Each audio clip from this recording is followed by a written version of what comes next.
عايزه تعملي فراخ مشويه بطعم جديد ومختلف؟ تعالي جربي فراخ تكه المشويه بطريقه حلوه وسهله وبسيطه، مع شويه رز بسمتي كده، مع شويه سلطه مشاوي حلوه جدا.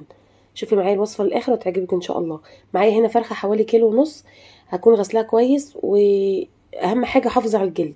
واول واهم خطوه بقى محلول النقع، علشان بيطر الانسجه وبتطلع معاكي جوسي ومستويه ومش ناشفه. معايا لتر من الميه الفتره، ومعلقه من السكر، ومعلقه من الملح، واي بهارات عطريه عندك بقى حطيها، ورق لورا، قرنفل، عود من القرفه، بصلايه متقطعه، ممكن يعني حسب اللي متاح عندك.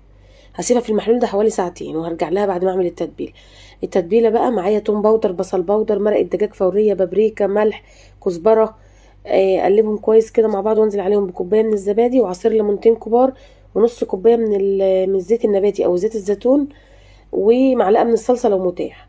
شوفوا بقى هنا الفراخ بعد ما حلول النقع بقت الميه شكلها ايه، والفراخ بقت طريه وجميله جدا.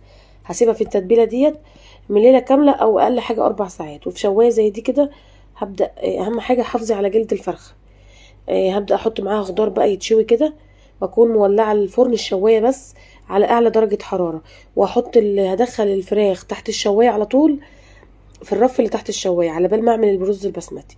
معايا هنا معلقتين من الزيت، هنزل عليهم ببصلايه مفرومه، اشوح البصل كويس جدا الاول، وبعدين بقى هنزل بواحده من اللومي، ورقتين لورا، قرنفل، حبهان، عود من القرفه كده. اقلب التوابل دي مع بعضها كده، وبعدين انزل بالبهارات بقى الناعمه، معلقه من بهارات الكبسه، ونص معلقه من الكركم، ونص معلقه صغيره خالص من بهارات الزعفران، بودره الزعفران. وهنزل بكوبايتين من الرز البسمتي كده، اشوح الرز مع البهارات، اظبط الملح، هضيف عليه الميه المغليه، لكل كوبايه رز كوبايتين من الميه، واسيبه بقى اسيبه كده على نار عاليه الاول.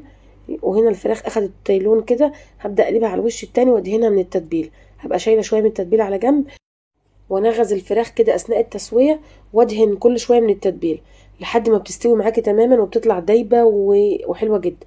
الرز هنا اتشرب الميه، هبدا اهدي عليه بقى، وهبدا اعمل معاكم سلطه الدقوس او سلطه المشويات، يعني اللي بيقول كده او كده.